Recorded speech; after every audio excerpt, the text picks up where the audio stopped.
Uy, magandang araw sa inyo lahat. Ako nga po pala si Ganaban Jeff Lawrence. Ngayon araw, pag-usapan natin ang paksang Pilipino, wika ng pagkakaisa. Alam nyo ba na napaka-importante ng wika para magkaintindihan tayo bilang mga Pilipino? Sa video na ito, ipapaliwanag ko ang pagkakaiba ng wikang pambansa, wikang panturo, wikang opisyal, bilingualismo at multilingualismo. Tara, simulan natin. Una, wikang pambansa. Ano nga ba ito? Ang wikang pambansa ay ang wikang kinikilala, pinapaunlad para sa buong bansa. Sa Pilipinas, ang Pilipino ay ang ating wikang pambansa ayon sa 1987 Constitution. Bakit ito mahalaga? Kasi ito ang wika na nagdudugtong sa atin kahit Ilocano ka, Bisaya ka o Bicolano ka. Pag nagpilipino ka tayo, nagkakaintindihan tayo.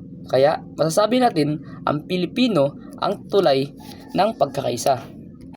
Wikang panturo. Ito ay ang wikang ginagamit sa pagtuturo sa loob ng paaralan. Dito sa Pilipinas, Pilipino at English ang ating wikang panturo. Bakit dalawa? Ginagamit ng Pilipino para mas madaling maintindihan ng mga bata yung aralin. Tapos English naman para sa masanay tayo sa international na wika, lalo na sa science at math. Halimbawa, sa Filipino class, Pilipino ang gamit pero sa science, halo Pilipino at English. Tatlo, wikang opisyal. Ito naman ang wikang ginagamit ng gobyerno sa mga opisyal na dokumento, batas at transaksyon. Sa atin, Pilipino at English din ang wikang opisyal. Halimbawa, yung kontrata, sa trabaho, resibo, batas o balita. Sa TV Patrol at 24 oras, kadalasan Pilipino o English yan.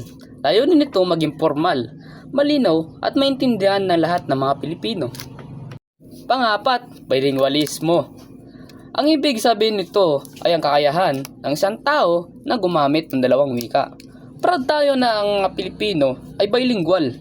Marunong tayo sa English at Pilipino.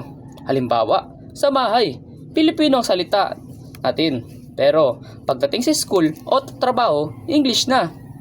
Ang kagandahan ng pagiging bilingual, nakikipag-usap tayo sa kapwa Pilipino at nakikipag-communicate din tayo sa ibang bansa. Double advantage, di ba? Panghuli, ngayon nandito tayo, multilingualismo. Ito ang kakayahan na gumamit ng higit na dalawang wika. Napakayaman ng Pilipinas dahil multilingual tayo. Bukod sa Pilipino at English, marami pa tayong katutubong tulad ng ng Ilocano, Cebuano, Waray, Bicolano at iba pa. Halimbawa, may kaibigan ka na sa bahay, nagsasalita ng Ilocano, sa school is Filipino at English. Tapos, natuto pa siya ng Korean K-drama. Yan ang multilingual. Ang layunin nito ay para lang makipag-usap, kundi mapreserba rin ang ating kultura at tradisyon. Kaya, ano ang matutunan natin? Ang Pilipino ay nagkakaisa sa atin. Bilang pambansa, ginagamit natin ito sa pagtuturo at sa gobyerno. Kasama ang English dahil ito ay bilingual at multilingual. Mas mayaman at mas malawak ang kakayahan natin. Tandaan, ang wika ay hindi lang para magsalita o pagkakilanlan. Ito ay pagkakaisa. Maraming salamat sa pagkikinig. Mabuhay ang ating Pilipino. Bye-bye!